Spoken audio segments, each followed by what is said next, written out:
Hello everyone, welcome to all rounder siblings. कैसे हैं आप सब? आई होप आप सभी अच्छे होंगे और आपकी स्टडीज़ भी अच्छी चल रही होंगी। कुछ बच्चों के एग्ज़ाम स्टार्ट हो गए होंगे हाफ ईयरली के, कुछ के नहीं हुए होंगे और स्टार्ट होने वाले होंगे। तो ज़रूर बताइए कमेंट करके कि आपके एग्ज़ाम स्टार्ट हुए नहीं हुए, आपकी प्रिपरेशंस कैसी चल रही हैं और आपको कुछ हेल्प की ज़रूरत हो तो आप हमसे कमेंट सेक्शन में पूछ सकते हैं। आपके सारे डाउट्स क्लियर करे जाएंगे, ठीक है। और कोई चैप्टर या कोई टॉपिक आपको पढ़ना है या किसी सब्जेक्ट के या किसी चैप्टर के नोट्स चाहिए तो आप हमसे कमेंट सेक्शन में पूछ सकते हैं। और साथ ही आप हमारा टेलीग्राम चैनल भी ज्वाइन कर लीजिए जल्दी से, ताकि आपको और अपडेट्स मिलते रहें। और आपको पता है हम पढ़ रहे हैं, लास्ट क्लास में हमने चैप्टर नंबर 7 जो केमिस्ट्री का है, आईसीएसई बोर्ड, ठीक है, क्लास 7th का एयर एंड एटमॉस्फेयर के बारे में पढ़ रहे थे। उसके 2 पार्ट्स ऑलरेडी अपलोड हो चुके हैं। ये 3rd पार्ट है जिसमें हम ये चैप्टर कंप्लीट कर लेंगे। उसके बाद एक पार्ट और आएगा इस चैप्टर का जिसमें हम करेंगे क्वेश्चन आंसर्स, ठीक है। तो ये पार्ट करते हैं जल्दी से। आज एयर पॉल्यूशन स्टार्ट करते हैं। 7th क्लास में आप लोग स्टडी कर रहे हैं तो एयर पॉल्यूशन आपको पता है, ठीक है। और अच्छे से हम डिटेल में पढ़ लेते हैं क्या होता है air pollution. The release of various gases, very fine solid particles or other materials into the air which are harmful for the environment, plants and animals is called air pollution. बहुत सारी gases का release होना, बहुत सारे fine solid particles या दूसरे materials का air में रिलीज होना जो हार्मफुल होते हैं इन्वायरमेंट, प्लांट्स और एनिमल्स के लिए, उसी पूरी प्रोसेस को हम क्या बोलते हैं? एयर पॉल्यूशन बोलते हैं। कौन सी प्रोसेस? बहुत सारे fine solid particles, other materials, various gases, इन सभी का रिलीज होना कहाँ पर? एयर में। तो वो एयर पॉल्यूशन कहलाते हैं। लेकिन ये जो सभी रिलीज होते हैं ये सभी हार्मफुल होते हैं इन्वायरमेंट के लिए, प्लांट्स के लिए और as well as human beings के लिए भी, एनिमल्स के लिए भी। Smoke gases like carbon dioxide, methane, carbon monoxide, chlorofluorocarbons जिन्हें आप शॉर्ट में CFC बोलते हैं, sulphur dioxide and nitrogen dioxide, plant pollen, lead particles are some examples of common air pollutants. Air pollutants क्या होते हैं? वो हार्मफुल गैसेस, वो हार्मफुल पार्टिकल्स या हार्मफुल मटेरियल्स जो एयर को पॉल्यूट करते हैं। तो उन पार्टिकल्स को, उन मटेरियल्स को हम एयर पॉल्यूटेंट्स बोलते हैं। तो उन एयर पॉल्यूटेंट्स के कुछ एग्जांपल्स ये आपको दिए हुए हैं। स्मोक है, गैसेस हैं, ठीक है, गैसेस बहुत सारी हैं जो एयर पॉल्यूट करते हैं, जैसे carbon dioxide, methane, monoxide, chlorofluorocarbon, sulphur, nitrogen dioxide, ठीक है। लेड पार्टिकल्स भी होते हैं जो हार्म करते हैं सभी को। तो ये एयर पॉल्यूटेंट्स कहलाते हैं। अब करते हैं harmful effects of air pollutants. जो भी हमने एयर पॉल्यूटेंट्स पढ़े जो एयर को पॉल्यूट करते हैं, उनके हार्मफुल इफेक्ट्स पढ़ते हैं कि उन्हें स्मोक का, गैसेस का क्या इफेक्ट पड़ता है एयर पे या किसी और चीज़ पर। तो सबसे पहला हमने एयर पॉल्यूटेंट पढ़ा था स्मोक। तो इट कॉजेज ब्रीदिंग डिफिकल्टीज, ठीक है, सांस लेने में दिक्कत आने लगती है, एंड रेस्पिरेटरी डिसीजेज, रेस्पिरेशन में प्रॉब्लम आने लगती है, बीमारियां होने लगती हैं। और and smoke which reduces visibility, smoke में जो स्मोक होता है वो विजिबिलिटी रिड्यूस कर देता है, ठीक है, दिखना कम हो जाता है। Carbon dioxide, increase levels lead to enhanced green house effect and cause global warming, contribute to acid rain. अगर कार्बन डाइऑक्साइड का लेवल एक लिमिट से ज़्यादा इंक्रीज हो जाता है एयर में तो उससे ग्रीन हाउस इफेक्ट इंक्रीज हो जाता है, जिससे ग्लोबल वार्मिंग बढ़ जाती है। और ग्लोबल वार्मिंग बढ़ने से क्या होता है? फिर एसिड रेन होती है। एसिड रेन क्या होता है अभी हम आगे पढ़ने वाले हैं। बहुत ही सिंपल सा और ईजी टॉपिक है। मीथेन, मीथेन एक और एयर पॉल्यूटेंट है जो ग्रीन हाउस गैस होती है which causes global warming, methane से ग्लोबल वार्मिंग इंक्रीज होती है। Carbon monoxide, increase levels lead to suffocation and asphyxia. Carbon monoxide का अगर लेवल इंक्रीज हो जाता है तो सफोकेशन यानी कि दम घुटने लगता है और एस्फिक्सिया होने लगता है, बीमारी होती है ये। Chlorofluorocarbons cause a hole in the ozone layer due to which harmful UV rays reach the अर्थ।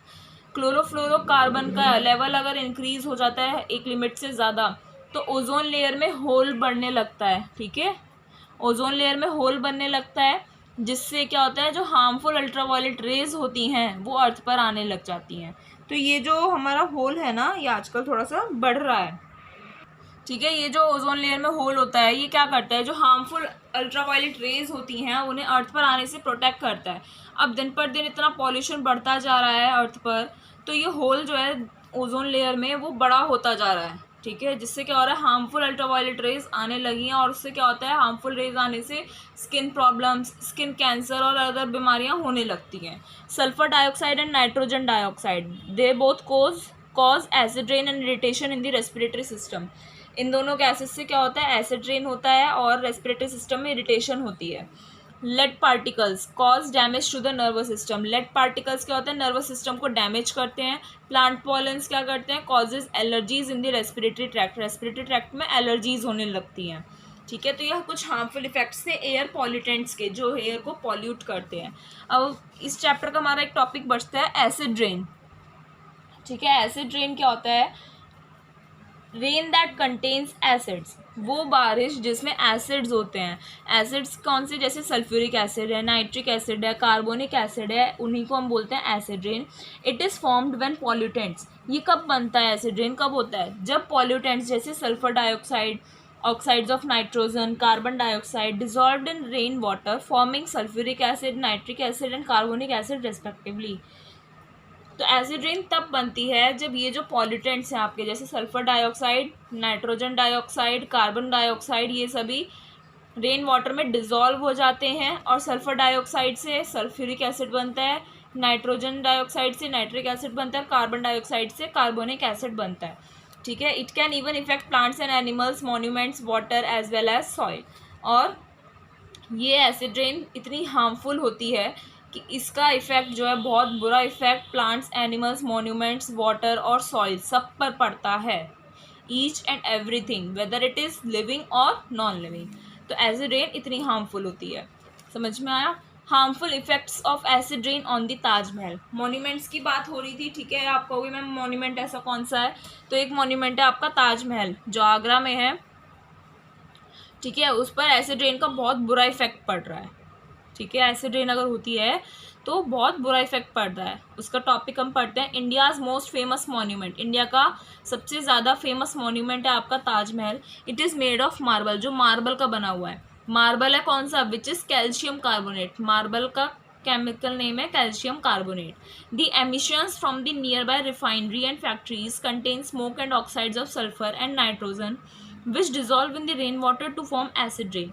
अब क्या होता है, आगरा में ना बहुत सारी रिफाइनरीज, फैक्ट्रीज, इंडस्ट्रीज़ हैं, बहुत सारी हैं। ठीक है, तो ताजमहल के आसपास जितने भी रिफाइनरीज, फैक्ट्रीज़ हैं, उनमें से जो भी एमिशंस होते हैं, यानी कि जो भी वेस्ट गैसेस निकलती हैं, उनमें स्मोक होता है। ठीक है, सल्फ़र के और नाइट्रोजन के ऑक्साइड्स होते हैं, जो रेन वाटर में डिज़ोल्व हो जाते हैं। जब वो एमिशंस निकलते हैं और रेन हो रही है तो रेन वाटर में वो डिज़ोल्व हो जाते हैं, जिससे एसिड रेन बनती है। ड्यू टू दीज एमिशंस, ये एमिशंस होने की वजह से जब एसिड रेन पड़ेगी तो क्या होगा, white marble of Taj Mahal is turning yellow. In emissions की वजह से क्या हो रहा है, जो ताजमहल का एकदम वाइट मार्बल है वो येलो में कन्वर्ट होता जा रहा है एंड इज़ वेदरिंग अवे, और उसकी लेयर बाय लेयर ख़राब होती जा रही है। In fact the corrosion of marble of the Taj Mahal is referred to by scientist as marble cancer.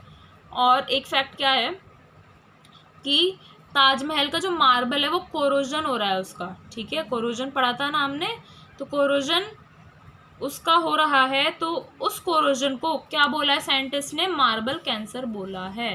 तो आपको 1 मार्क में बोल सकता है कि why Taj Mahal is called, Taj Mahal's corrosion is called as marble cancer, है ना। क्यों वो बोला जाता है, because it is turning yellow and weathering away. देख रहे हो ना पिक्चर में, आपको यहाँ पर दिखाया हुआ है, साइंटिस्ट ने नाम दिया है। जो ताजमहल का दिन पर दिन मार्बल कोरोड होता जा रहा है, ख़राब होता जा रहा है, देखो वाइट से येलो ऐसा हो गया है अब, है ना। कभी जाओ तो देखना ध्यान से, पहले एकदम वाइट था, अब पॉल्यूशन इतना बढ़ गया है, एसिड रेन होती है तो वो ख़राब होता जा रहा है। ये है आपका एसिड रेन का इफेक्ट ताजमहल पर। Ways to reduce air pollution, air pollution को कम करने के क्या तरीके, हम जड़ से तो ख़त्म नहीं कर सकते, ठीक है, बट आप क्या कर सकते हो, एयर पॉल्यूशन को कम कर सकते हो। कैसे कम कर सकते हो, कुछ तरीके देखते हैं हम। Use of renewable energy sources, हमें ऐसे एनर्जी के सोर्सेज यूज़ करने चाहिए जो रिन्यूएबल हैं, यानी कि आप उसे फिर से क्या कर सकते हो, रिन्यू कर सकते हो। So one of the most basic way to minimise air pollution is to move away from fossil fuels and replace them with alternative sources like solar, wind, water. एक बेसिक तरीका जिससे आप एयर पॉल्यूशन को minimise यानी कि कम कर सकते हो, तो क्या करना है उसमें आपको, फॉसिल फ्यूल्स का यूज़ छोड़िए और उनके ऑल्टरनेटिव सोर्सेज को आप यूज़ कीजिए।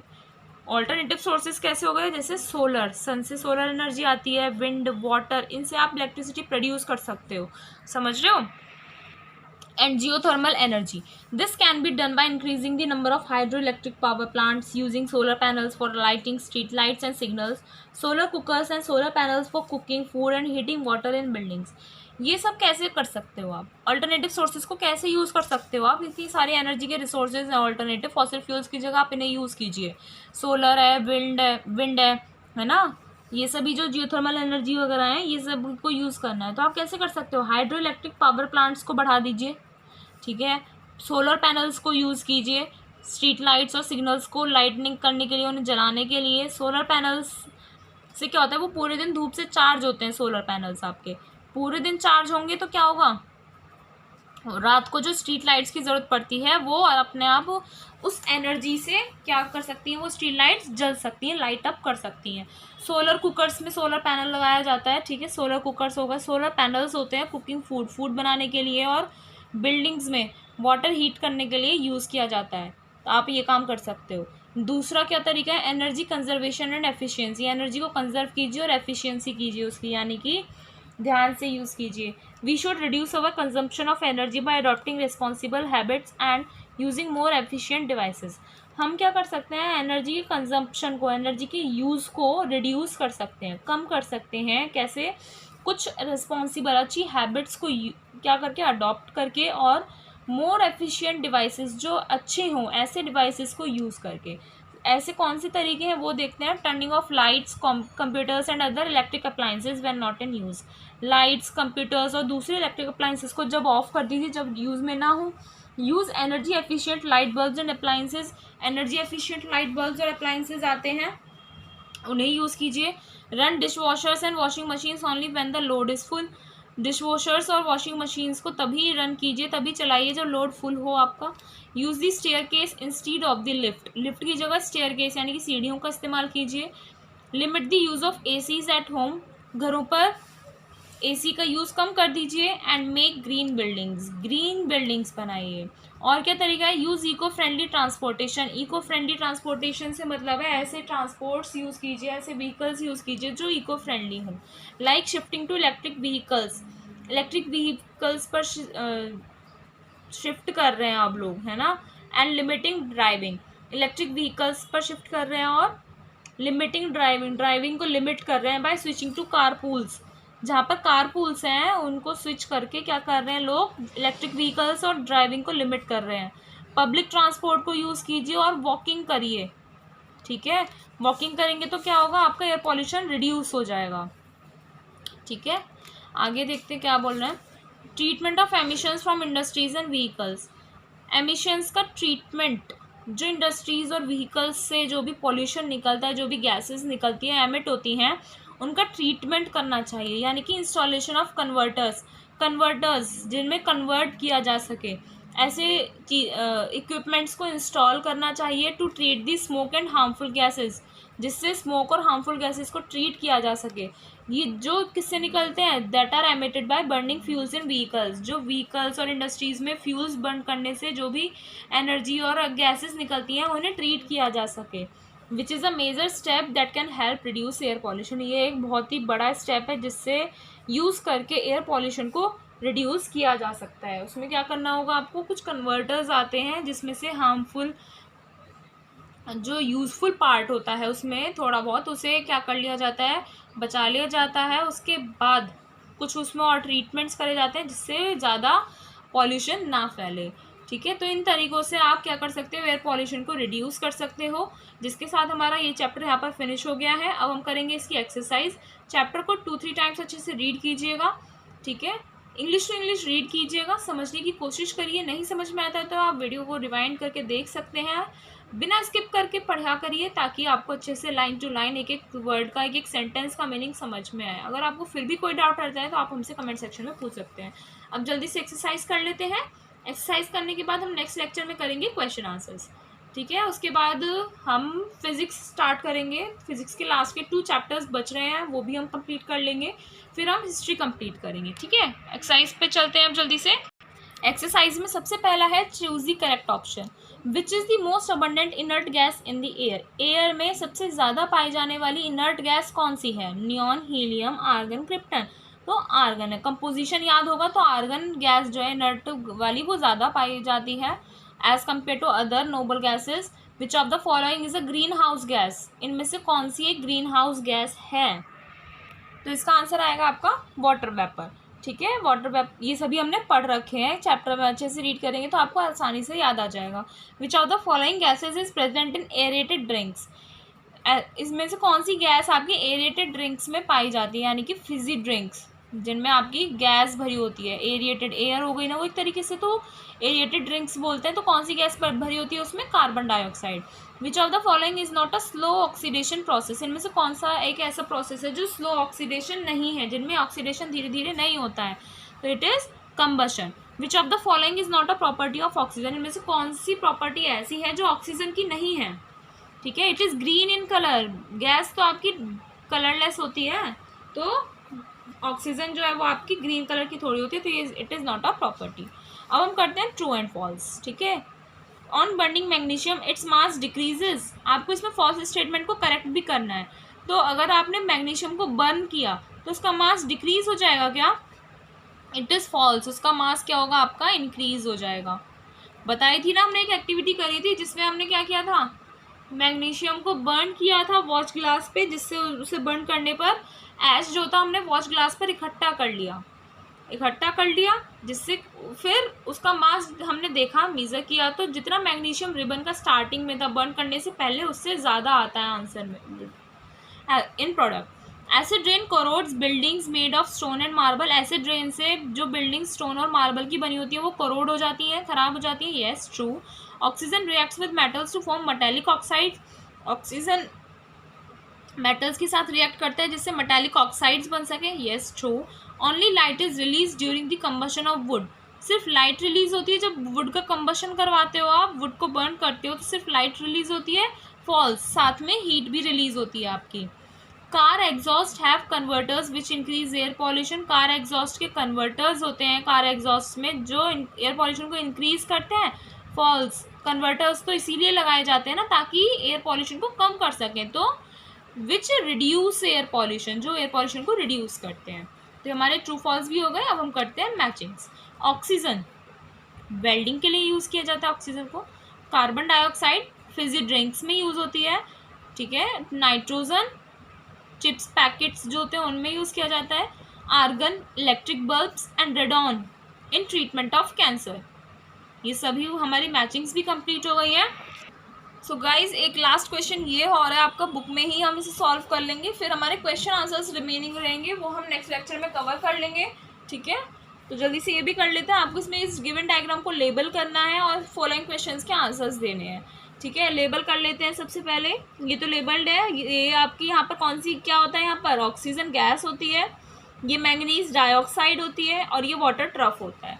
Right the name of the experiment shown. यहाँ पर जो एक्सपेरिमेंट दिखाया हुआ है उसका नाम लिखना है आपको। तो कौन सा एक्सपेरिमेंट दिखाया हुआ है आपको? Decomposition of hydrogen peroxide. Hydrogen peroxide का डिकम्पोजिशन दिखाया हुआ है जिससे हमने ऑक्सीजन प्रोड्यूस करी थी, ठीक है। Is there any gas release? कोई गैस रिलीज हुई है क्या? अगर हाँ तो उसका नाम बताइए। यस, एक गैस रिलीज हुई है। कौन सी गैस रिलीज हुई है? Oxygen. What is a catalyst? Catalyst क्या होता है? Catalyst is a substance which alters the speed of the reaction without participating in it.